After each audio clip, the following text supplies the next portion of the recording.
This video is going to be covering update 2.0. This was a very big update just because there's a lot of content the developers wanted to add, so my apologies in advance. This video is going to be a little longer.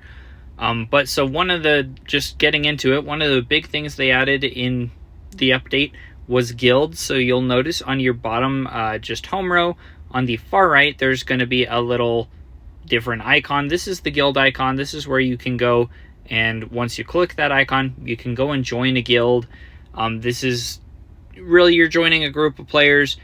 As of now, there's not a ton as far as collaborative events going on, but you'll notice at the bottom they do have the plans to integrate like raids and wars in the future. But right now, so you join the guilds. One of the main things you're going to be doing within the guild, the donate function is kind of the one that you're going to be utilizing the most. So your first donation is free, and then for each additional donation is 50 gems. So what these donations do is when you go and donate, you're going to be getting guild tokens and then XP and tokens for your guild. So when I donate using 50 gems right here, I'm getting that XP.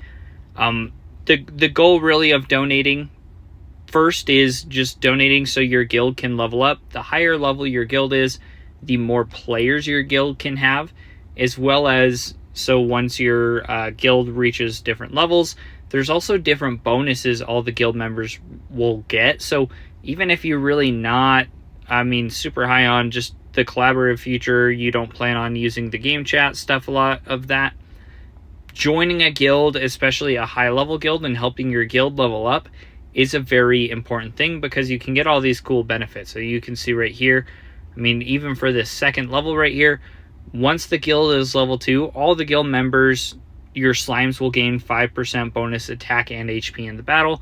And then there's, very similar things.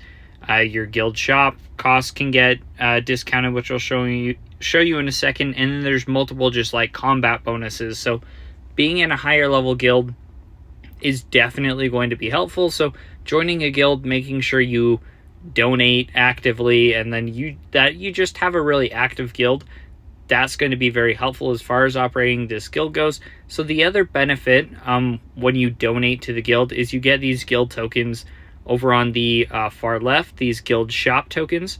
So if we go to our home page right here, then you can go to the shop item or the shop tab.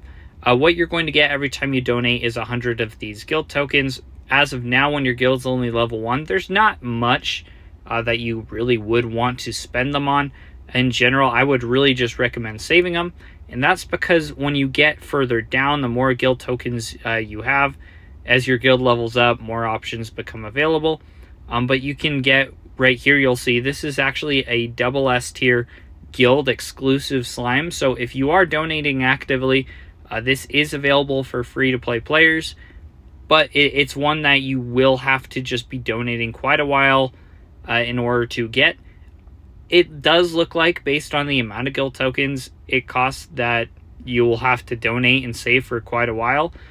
But really, I do expect that with the like guild raids and wars in the future, they'll provide more ways to get these guild tokens. And then if you remember, if you level up your guild to a certain point, the guild shop cost will become a bit less. But there's plenty of stuff you can get here, from artifact keys, epic chest keys, runes, mythic S tier equipment. You can get some really cool stuff from this guild shop, so definitely would recommend just actively donating to the guild. Another thing they added in the update, so they did add a new chapter, number 14, in normal, hard, and hell mode. They added a permanent supply card. So if we go over to the shop tab and then boosters, you're going to know it is pretty expensive here. For me, it's $37.49 US. But what you're going to get is you're going to get a bunch of gems up front, and then every day you're going to get 800 additional gems. So similar to the monthly and super monthly card, you're getting a lot of gems, but this is actually a lifetime card, so you're going to get this every day. This is, really helpful if you do plan on playing the game very long term. It can help you just get a lot of things. Gems a pretty versatile resource that you can use for a lot of things in the game, including donations now. But for donations, you'll get plenty of gems throughout the mine and other places if you do intend on just donating. It's only 200 gems a day. It's not too difficult. Another thing they did is they added 2 higher tier auto battle cards. So you're going to see this auto grind card right here. You can purchase it.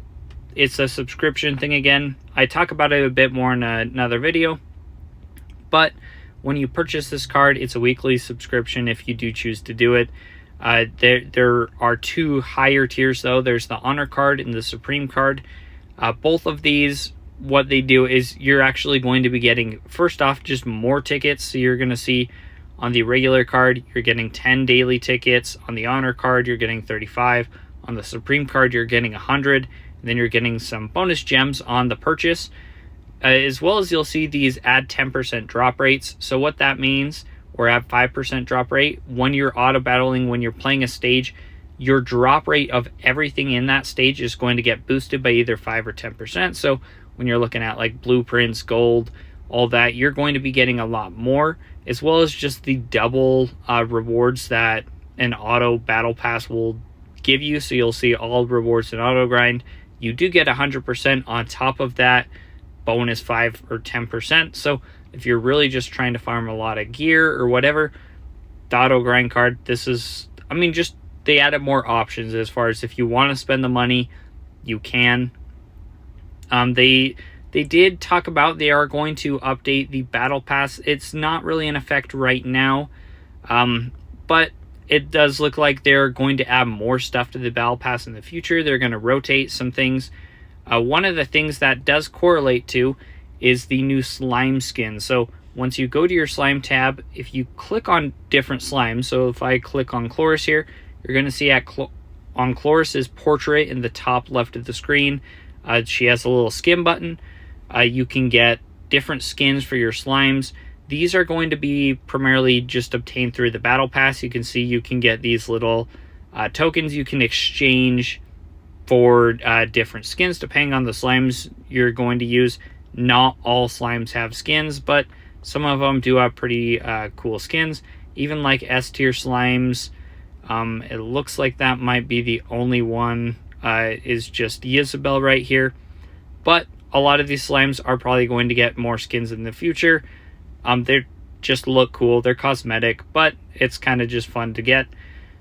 So they did add a couple of just different things as far as tournament leaderboard stuff. I'm not going to get too into depth in here just right now. So they did add in the mystery shop. So one of the things you can do if you go to the refresh tab, you can actually get a free refresh by watching an ad. And then if we do that, I actually am going to purchase this real quick. And then I'm just going to refresh everything here just to show you. I mean, you can watch an ad once per day and just refresh, which can be helpful if there are certain things you are just trying to get within the mystery shop. The next thing I wanted to just go over was the changes to the mine treasure. So if you go over to the mine treasure, the one cool thing you can do now, and you can't see it on my screen unfortunately because I already did it, but right below the pickaxes is where you will now have the option to watch an ad twice a day to get a free pickaxe. The big change is you don't actually have to watch or use all your pickaxes before you watch the ads to get your new pickaxes, so you can stack them up like I do right now. I have 7 pickaxes, but like tomorrow, if I didn't use all my pickaxes today, I could just go watch 2 more ads, continue to stock up on those pickaxes. This is just nice, especially early on when you can't make it all the way through the mine in a day, but you do want to save those pickaxes for the later rewards just because they are going to give you a lot better stuff. The next thing I'm going to go over is actually a pretty cool change to an in-battle thing. So what they did is if you go to the settings icon on the top right of your screen, so your skill cast mode is still going to either be set to range or counter, but you can also toggle now so you have your slime skill that's you can either have on manual or auto. You can now also do that with summoning your Ent and summoning your dragon. This is kind of cool just if you are trying to progress through stages really AFK and you know you are going to need some help from your Ent or your dragon. it's still not going to be near as good as actually just manually using your dragon and Ent, just trying to time it based on when the enemies are coming, just to tank some extra damage or whatever. But it is cool to have the option, just especially on certain stages, if you do know you need some help from your dragon or your Ent, the option to just automatically do it is kind of nice just for AFK battling. Now, the next thing, just going over to our equipment tab, they added a couple of things as far as sorting your equipment and runes, which are pretty cool. So right here, you're over here on your equipment.